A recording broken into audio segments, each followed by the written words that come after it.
attorneys for Epstein abuse survivors speak out. Another day in America, another day with a president who is been found credibly accused of sexual deviancy and crimes, who is obviously covering up at least himself, but obviously many people, from releasing the Epstein list, like protecting all of those people. So here we are, and now what's going to happen, because of the cover-up here, and it's like a thinly veiled cover-up too, because it's so weird. The Epstein thing is odd because, like, obviously Jeffrey Epstein is a convicted pedophile and sex trafficker. Ghislaine Maxwell is as well. The evidence is clear. We have most of the names. You can look at the documents. There are YouTube videos all over the place. There are blogs all over the place. There's breakdowns. We know to like a pretty certain degree who's on the files. It's all your faves, the Bill Clintons, the Donald Trumps, there's I wouldn't be surprised if there were many of your most popular billionaires, wealthy people, politicians, CEOs, stuff like that, celebrities, all over this. And because it's blacked out, technically, you can't prove it to be true. So though we have all the context, though we have all the depositions, though we have a lot of the evidence of people being, where it lines up, the stories, people have confirmed this secondarily, because it's still blacked out, it's still covered up, doesn't count. We can't actually prosecute the criminals that run this fucking government. So what has happened is that the Epstein abuse survivors are banding together essentially to release their own list. So here is one of the survivors talking. Before this was just like Congress people and stuff as part of the group. We're just going to watch her talk. Good morning. My name is Anushka DeGiorgio, and I stand before you today as a survivor of both Jeffrey Epstein and Ghislaine Maxwell. I want to thank Congressman Massey and Khanna for their role in putting together this very, very important bill. Every day of this journey toward healing has come at a profound cost to my mental health. By the way, the bill to release the Epstein files we're circling down to where there could be like 218 votes, enough to do this thing. So what happens if Donald Trump, who inevitably is going to be exposed to be on this list, what happens while he's in charge? What do we do? I mean, that it's even up for a vote is insane. Oh yeah. People like Marjorie Taylor Greene are leading the charge on this. It's crazy. Because, here's the thing, right? Marge and, those sickos, those MAGA sickos, they're true believers, right? They bought the propaganda. They believe the Epstein files are, super big deal, and it's filled with Democrats, not very many Republicans, and they're becoming more and more disillusioned as time goes on as they sit on this information. No way. Because when Biden had it, obviously they didn't release it. Crazy. Just crazy. Does that mean Joe Biden's on it? Does it mean Obama's on it? Does it mean it's probably Clinton and a lot? I don't know. Al Gore. I don't know if they were hanging out. I don't know who the fuck's out there. All your favorite Democrats. But I am here. I chose to come because this bill really matters. I speak today not only in service of my own recovery from trauma inflicted by Maxwell and Epstein, but to honor the lives, the courage and sacrifices of Virginia Giuffre, Caroline Andriano, and others who could not continue. Their voices mattered.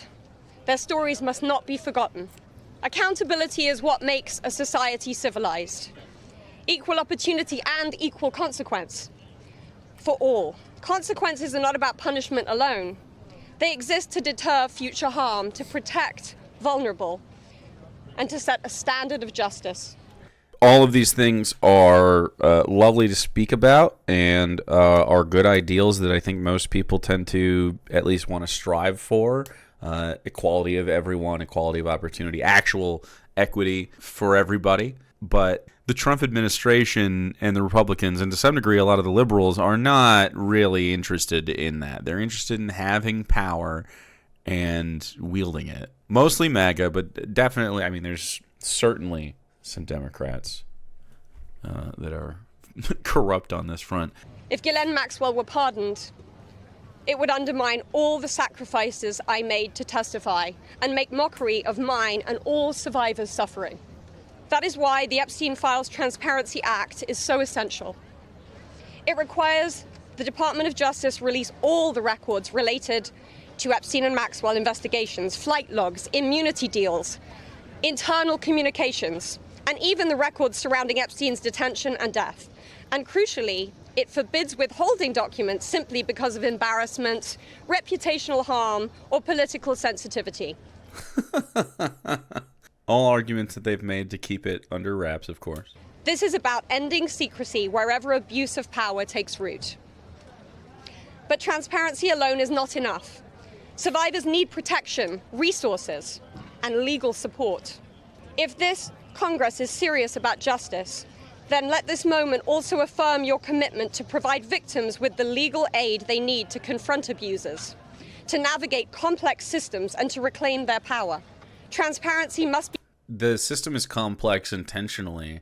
There is an aristocratic root to the foundation of this country that can't be denied, and it is the very thing, this Epstein situation, a incredibly wealthy billionaire with connections to every major power player on the planet, including the president of the fucking United States, multiple, people from other countries, important Israeli officials. It is by design that this thing is going to be painful for everyone with less power than that, because this capitalist system, it's been set up to allow people like this guy to be able to get away with this kind of shit.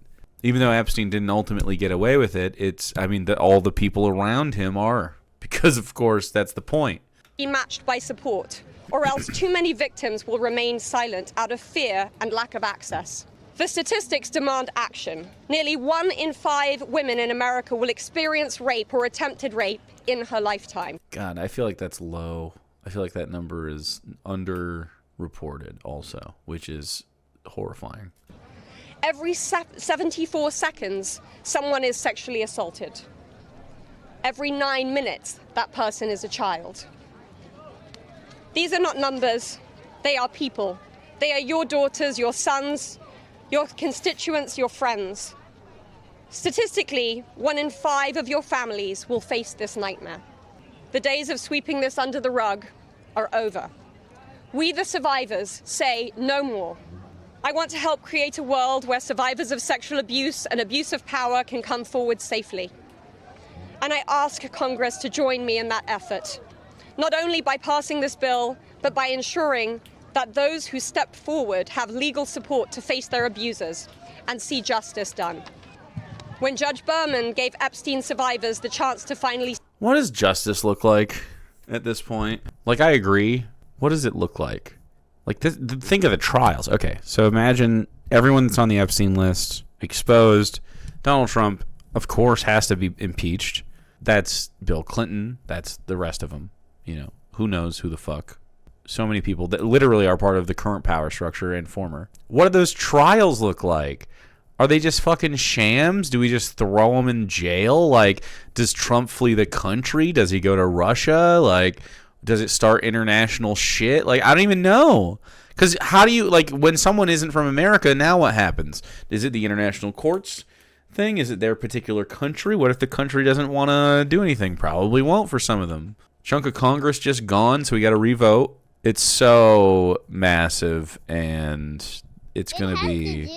There are too many religious people who believe that these people will be judged by God for us to actually have justice in the world. To some extent, that's true. It definitely avoids some seeking of it, but I don't even know. I don't think he would accept that he's on it, for sure, so we'll see. Speak. The world listened. It's going to be wild. After so many years, survivors were heard. That moment was historic. And so is this moment. Massive shakeup. huge opportunity for the left to jump in some power vacuums. Huge. Totally unaffiliated, pro-workers, leftists, Zoran style. For me, the turning point was when I had my daughter. And on the day she was born, I knew I had a responsibility to protect her and to protect all children. I have... Some guy in the middle of this speech to use my voice, barking at people. The voice that had been silenced by fear and shame for so many years.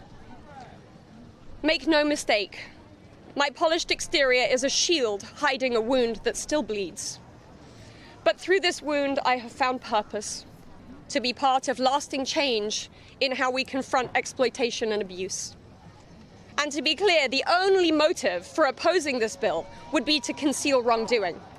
Yeah, specifically to conceal wrongdoing in order to protect the power that they have coalesced just recently, the right wing.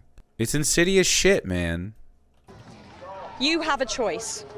Stand with the truth, or with the lies that have protected predators for decades. I am no longer weak. I am no longer powerless. And I'm no longer alone.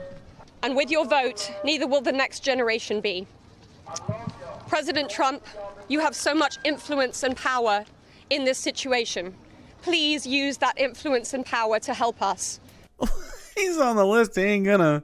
That guy is on that list. He hears you saying this, and he's talking to guys like, how do we solve this fucking problem? You can't, sir. There's nothing to be done except trying to avoid it altogether. He's freaking out. His hands are turning colors. Rumors of his death are spreading. Every day we get closer. Every heartbeat, he gets one heartbeat closer. Because we need it. What if this ends poetically with him in the same jail cell as Jeffrey Epstein, and then suddenly we wake up one day and the ghost of Epstein got his ass? Think of that. Think of that story. Lore in America forever with 1 minute of missing footage. Perfect. Now, and this country needs it now. A nice tight bow. Thank you.